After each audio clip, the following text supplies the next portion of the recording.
ما جعل عليكم في الدين من حرج ملة أبيكم إبراهيم هو سماكم المسلمين من قبل وفي هذا ليكون الرسول شهيدا عليكم وتكونوا شهداء على الناس فأقيموا الصلاة وآتوا الزكاة واعتصموا بالله نعم المولى ونعم النصير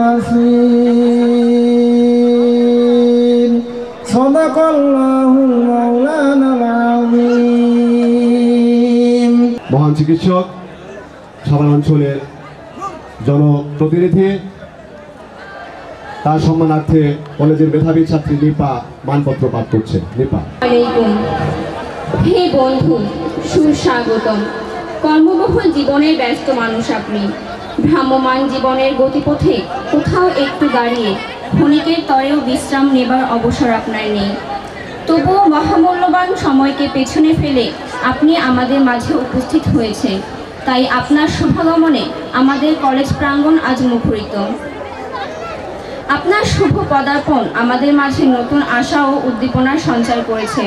আমাদের হৃদয় আজ ভাবাবেগে এতই উদ্বেল হয়ে পড়েছে যে আপনাকে স্বাগত জানানোর ভাষা আমরা হারিয়ে ফেলেছি। কারণ ভাব যেখানে প্রবল, ভাষা সেখানে দুর্বল। আপনাকে বরণ করে নেওয়ার জন্য আড়ম্বরপূর্ণ কোনো অনুষ্ঠানের আয়োজন আমরা করিনি। খুবই সাদাসিধে এক অনুষ্ঠান। এই অনুষ্ঠান আড়ম্বরপূর্ণ না হলেও এতে প্রাণের উত্তাপ আছে। আপনি আমাদের হৃদয়ের উষ্ণতা গ্রহণ করুন। হে জননন্দিত দেশকর্মী, আপনি আমাদের অহংকার। আপনি সমগ্র সাভারবাসীর অহংকার। আপনি সুদীর্ঘ সময় ধরে একজন মহান চিকিৎসক হিসেবে যেভাবে সাভারের প্রতিস্তরের জনগণকে চিকিৎসা সেবা দিয়ে আসছেন, বিশেষ করে রানা প্লাজা ধ্বংসের মাধ্যমে যে মানবিক বিপর্যয় নেমে এসেছিল সমগ্র বাংলাদেশে, বেদনায় নিথর হয়ে গিয়েছিল প্রতিটি বাঙালির হৃদয়, স্তম্ভিত হয়েছিল বিশ্ববিবেক। ঠিক সেই সময়ে আপনার প্রতিষ্ঠিত মেডিকেল কলেজের সার্বিক সহযোগিতায় হাজার হাজার আহত মানুষদের চিকিৎসা সেবা দিয়ে আসন্ন মৃত্যুর হাত থেকে বাঁচিয়েছিলেন, যা সমগ্র বাংলাদেশ সহ সারা বিশ্বে আপনাকে এবং আপনার প্রতিষ্ঠিত মেডিকেল কলেজকে নিয়ে গেছে এক অনন্য উচ্চতায়, যা মানবিকতার একটি আদর্শ দৃষ্টান্ত হিসেবে চিরভাস্বর হয়ে থাকবে অনন্তকাল। তাই আপনার মতো একজন মহান চিকিৎসক এবং জননন্দিত নেতাকে আমাদের কলেজ পরিচালনা পর্ষদের সভাপতি হিসেবে পেয়ে আমরা কৃতার্থ ও গর্বিত।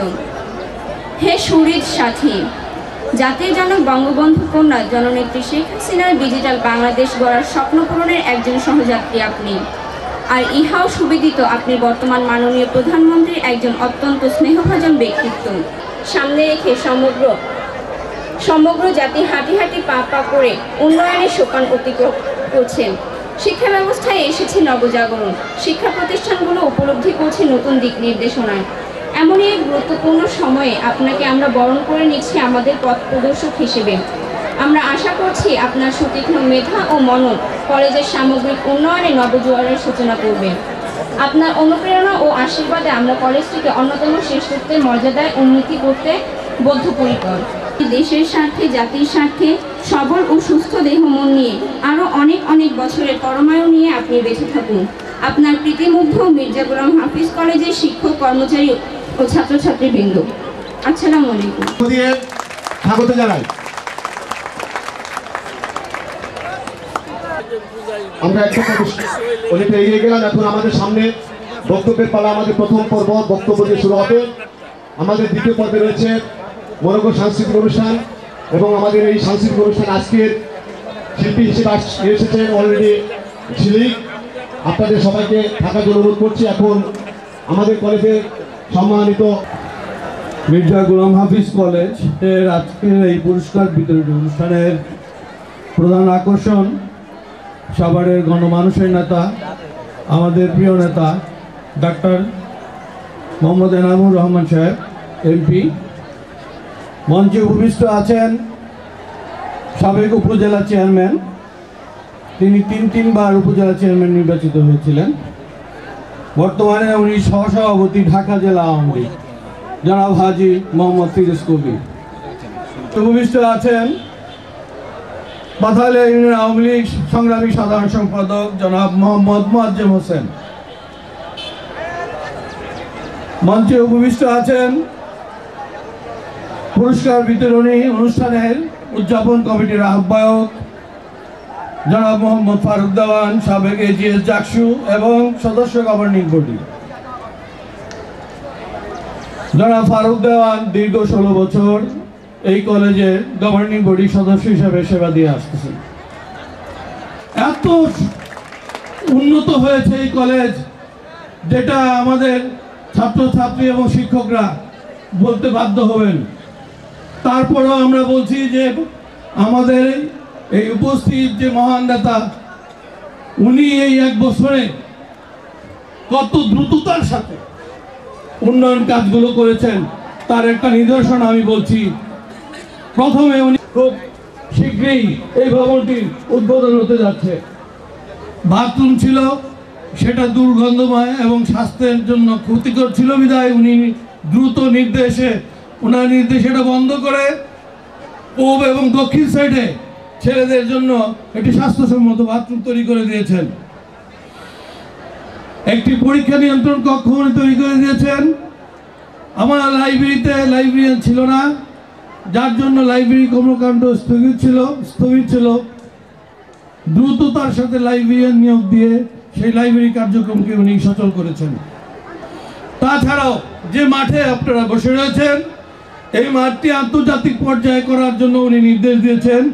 আমরা সময়ের অভাবে এটা শেষ করতে পারিনি এবং সামনে আমরা উত্তর সাইডে দেখবেন একটি ছোট্ট শহীদ মিনার আছে।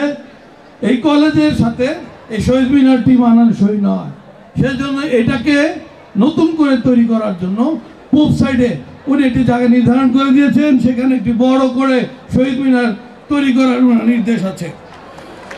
তাছাড়া অলরেডি আমরা দুটি ভবনের মাঝখানে কানেক্টিং ব্রিজ অলরেডি আমরা ঢালাই করে দিয়েছি ওনার নির্দেশে, এবং একই সাথে সোলার প্যানেল তৈরি করার জন্য উনি 14 মেট্রিক টন চাউল অলরেডি আমাদের দিয়ে দিয়েছেন। তার প্রথম কিস্তি আমি তুলে ফেলেছি এবং খুব দ্রুত এই সোলার প্যানেল নিয়োগ করে ফেলব।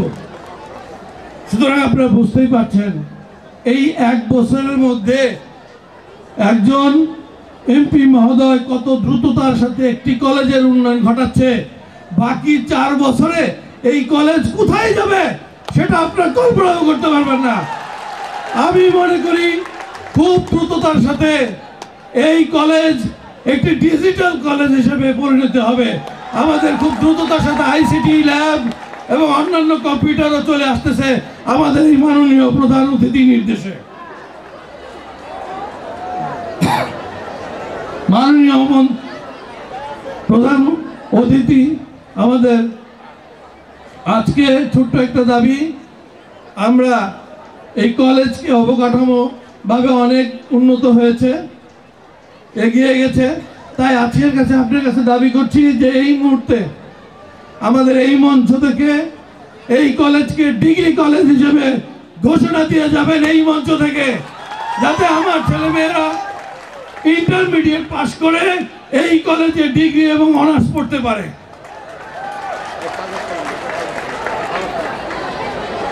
আমরা একটু একাডেমিক সাইড নিয়ে আলোচনা করি খুব অল্প সময়ের মধ্যে। 2015 সালে আমাদের এইচএসসি পরীক্ষার্থীর সংখ্যা 695 জন, যা এই উপজেলার মধ্যে আমরা দ্বিতীয় স্থানে আছি। বিগত 3 বছরে এই কলেজের রেজাল্ট এভারেজে 61%। এটার একটা কারণ আছে, সেটা হলো যে আপনারা জানেন এইচএসসি পরীক্ষা যারা পাস করে, যারা মেধাবী সম্পূর্ণ ছেলে মেয়ে, তারা ক্যান্টনমেন্ট, পিএটিসি, জাহাঙ্গীরনগর এবং ঢাকার অন্যান্য কলেজে তারা ভর্তি হয়। কম মেধাবী সম্পূর্ণ যে ছেলে মেয়েগুলো থাকে তারা আমাদের এই কলেজে এসে ভর্তি হয়। ফলশ্রুতিতে এদেরকে ঘষামাজি করে আমাদের শিক্ষকরা তাদেরকে, আমি মনে করি এই পর্যন্ত যা দেখেছি, জিপিও নম্বর কম নিয়ে আসলেও তাদের জিপিও নম্বর এখানে এসে বেড়ে যাচ্ছে। সুতরাং এদিক দিয়ে আমি আমার শিক্ষকদের কার্যক্রমের প্রতি আমি খুবই সন্তুষ্ট। আমাদের ছোট্ট কিছু আবেদন, সেটা হচ্ছে যে আমাদের লাইব্রেরিটাকে আধুনিক করার জন্য এবং এখানে বইয়ের প্রচুর অভাব, এই জন্য আমাদের অনুদান প্রয়োজন, সেটি আপনি দিয়ে যাবেন। এবং ডান দিকে এই ভবনের পিছনে আমাদের কিছু নিচু জায়গা আছে, এটা ভরাট করার জন্য আপনি কিছু অনুদান দিয়ে যাবেন। আপনি এই কলেজের সভাপতি, সেই জন্য আপনার কাছে আমরা ওইভাবে আর কিছু চাবো না। আপনি আমাদের অভাবটা বুঝবেন, সেই অনুযায়ী আপনি নির্দেশনা দিবেন এবং আমরা সেটা কাজ করে পরিপূর্ণতা দিব। সবশেষে এই কলেজের বার্ষিক ক্রীড়া প্রতিযোগিতায় যারা বিজয় লাভ করেছ তাদেরকে ধন্যবাদ জানাচ্ছি। যারা বিজয় লাভ করতে পারোনি তাদের প্রতি রইল আমার শুভেচ্ছা। আমি আশা করব আগামীতে তোমরা আরো ভালো করবা। এই বলে আমি আমার সংক্ষিপ্ত বক্তব্য এখানে শেষ করছি। আল্লাহ হাফেজ। বাংলাদেশ চিরজীবী হোক। ধন্যবাদ অধ্যক্ষ মহোদয়কে স্বাগত বক্তব্য প্রদানের জন্য। সম্মানিত সুধীবৃন্দ এবং প্রিয় ছাত্রছাত্রী ভাই বোনেরা, এখন আমাদের মাঝে বক্তব্য প্রদান করবেন কলেজ বার্ষিক ক্রীড়া প্রতিযোগিতা সাংস্কৃতিক অনুষ্ঠান এর পুরস্কার বিতরণী এই সভার সম্মানিত সভাপতি জনাব মহসিন হোসেন, অধ্যক্ষ এই মির্জা গোলাম হাফিজ কলেজ। একজন ইন্টেলেকচুয়াল আমরা একদিকে যেমন আমাদের এই কলেজের সভাপতি হিসাবে পেয়েছি, অন্যভাবে আমরা আমাদের এমপি হিসাবে ডাক্তার এনাম ভাইকে পেয়েছি। তাই আমি মনে করি এনাম ভাই উনি বিগত দিন থেকে এই শিক্ষাঙ্গনের সাথে জড়িত। উনি আমি জানি অনেক আগের থেকে উনি ক্যান্টনমেন্ট স্কুলের উনি গভর্নিং বডির মেম্বার, উনি সাভার অধরচন্দ্র উচ্চ বিদ্যালয়ের মেম্বার ছিলেন। উনি একটা প্রতিষ্ঠান যেটাও কিনা একাডেমিক বিশ্ববিদ্যালয়, সেটারও উনি সভাপতি এবং চেয়ারম্যান। কাজেই আমি মনে করি এনাম ভাইকে কোনো কিছু বলার নাই। আমি শুধু এনাম ভাইকে এইটুকুই বলতে চাই যে এনাম ভাই তিল তিল করে আমরা এই পর্যন্ত পৌঁছতে পেরেছি। বাকিটুকু কি করা প্রয়োজন আপনি খুব ভালো জানেন। আপনি ইতিমধ্যেই বলেছেন যে আমাদের জায়গা আছে, তাই আমি মনে করি আপনার যদি একটু দৃষ্টি এই মির্জা গোলাম হাফিজ কলেজের প্রতি যদি আপনি একটু দৃষ্টি দেন, আপনি যদি মনে করেন যে এই কলেজকে একটি ডিগ্রি কলেজ, একটি অনার্স কলেজ এবং সর্বোপরি ফিউচারে যদি আপনি মনে করেন এটাকে একটা বিশ্ববিদ্যালয়ে আপনি উন্নীত করবেন, তবুও আপনি পারবেন। তাই এই কলেজের প্রতি আপনার দৃষ্টি রেখে সকলে যারা এই অনুষ্ঠানে এসে এই অনুষ্ঠানকে সাফল্যমণ্ডিত করেছেন তাদের সকলকে ধন্যবাদ জানিয়ে আমি আমার বক্তব্য শেষ করছি। খুদা হাফেজ। জয় বাংলা, জয় বাংলা। উপস্থিত বার্ষিক ক্রীড়া ও সাংস্কৃতিক প্রতিযোগিতার পুরস্কার বিতরণ অনুষ্ঠানের আজকের সম্মানিত সভাপতি, যিনি এই মির্জা কলেজের সুদক্ষ প্রিন্সিপাল আমার মুরব্বী মহসিন মামা উপস্থিত আছেন। আমাদের সাভারের গর্ব, যিনি আমাদের এই সাভার 19 আসনকে একটি শিক্ষা মির্জা গোলাম হাফিজ কলেজের বার্ষিক ক্রীড়া প্রতিযোগিতা ও পুরস্কার বিতরণী অনুষ্ঠানের আজকে সভা সম্মানিত সভাপতি, আমি মঞ্চ ভবিষ্য নেতৃবৃন্দের আর পরিচয় দিতে চাই না, যেহেতু সে পরিচয়টা আপনারা অনেকে পেয়ে গেছেন। উপস্থিত সম্মানিত নেতৃবৃন্দ, এবং সামনে আমার প্রিয় ছাত্রছাত্রী ভাই বোনেরা, আমি খুব সংক্ষেপে দুটো কথা বলতে চাই। 7 মার্চ জাতির পিতা বঙ্গবন্ধু শেখ মুজিবুর রহমানের আহ্বানে আমরা তখন যারা তরুণ ছিলাম তখন মুক্তিযুদ্ধে ঝাঁপিয়ে পড়েছিলাম একটা স্বাধীন রাষ্ট্রের জন্য। আমরা সেই স্বাধীনতা পেয়েছি, কিন্তু স্বাধীনতাও এখন প্রশ্নবিদ্ধ। কি বিভ্রান্তিকর বক্তব্য তোমরা প্রত্যাহার করে সত্যিকারের সঠিক ইতিহাসটা কি পড়ার ফাঁকে ফাঁকে এই জিনিসটাও তোমরা জানার চেষ্টা করো। আরও একটা কথা আমি বলতে চাই, যেহেতু এটা একটা ক্রীড়া প্রতিযোগিতা অনুষ্ঠান, বয়স হয়েছে আমাদের, তোমরা যারা তরুণ আছো, উপদেশের স্থলে আমি একটা কথা বলতে চাই। বাংলাদেশে হার্ট এবং চেয়ারম্যান জনাব মোহাম্মদ পারভেজ দেওয়ান, জনাব মোহাম্মদ পারভেজ দেওয়ান।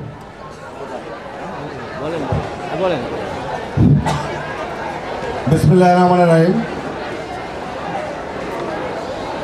মির্জা গোলাম হাফিজ কর্তৃক আয়োজিত আজকের এই বার্ষিক ক্রীড়া সত্যিকার অর্থেই দলমত নির্বিশেষে বাস্তবতার আলোচনার প্রেক্ষিতে, যার কারণে আমরা অত্র এলাকা এবং বিভিন্ন এলাকাবাসী এই কলেজের মাধ্যমে আমরা শিক্ষা গ্রহণ করতে পারতেছি। এই জন্য আমি তার প্রতি আমার আন্তরিক ধন্যবাদ, আমি তার মাগফিরাত কামনা করছি।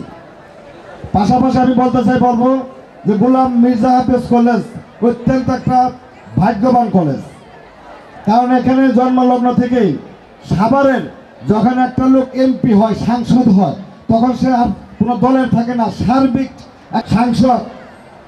আমাদের বর্তমান এমপি সাহেব কলেজ যেরকম ভাগ্যবান, সেরকম উনি অত্যন্ত সৌভাগ্যবান। আমাদের এমপি সাহেব অত্যন্ত সৌভাগ্যবান। খাস বাংলা একটা কথা বলতে হয়, সেটা আমরা অনেক সময় বলে থাকি যে রাজকপাইলা, অর্থাৎ সাভারে ওনার যখন আগমন ঘটে, এই ফিরোজ ভাই, হায়দার ভাই, আমরা তখন সাভারে কর্তৃত্ব নেতৃত্ব করি। উনি সিম্পল একজন MBBS ডাক্তার হিসেবে সাভার মেডিকেলে উনি নিয়োগপ্রাপ্ত হয়। সেই সুবাদে উনি একজন ভালো ডাক্তার হিসেবে পরিচিতি পান এবং আমাদের সাথে অত্যন্ত একটা ভালো সম্পর্ক হয়। তারপর উনি সাভারের মানুষের সেবা করতে শুরু করে, এই শারীরিকভাবে, ফিজিক্যাল সাইড। তারপর আস্তে আস্তে উনি এই সাভার বাংলাদেশের সুনামধন্য যেটা পরিস্থিতি আন্তর্জাতিকভাবে প্রকাশ পাইছে রানা প্লাজার কারণে। রানা প্লাজা যারা হতাহত হয়েছে তাদের রাজাসন রোড, থানা রোড, আপনার পাকিস্তান রোড, বিভিন্ন 34 কোটি টাকার চিফ ইঞ্জিনিয়ারের মাধ্যমে, এলজিডির চিফ ইঞ্জিনিয়ারের মাধ্যমে 34 কোটি টাকার উন্নয়নের কাজের একদিন উদ্বোধন করে গেছিল ওনাকে নিয়ে, এবং সেটা অলরেডি বাস্তবায়নের পথে। এটা আমাদের সাভারের জন্য একটা, পাশাপাশি সারা সাভার উপজেলা আমার পাথাল ইউনিয়ন সহ, এবং পাথাল ইউনিয়নের প্রতি যারা বাস্তব সত্য, উনি একটু আন্তরিকপূর্ণ।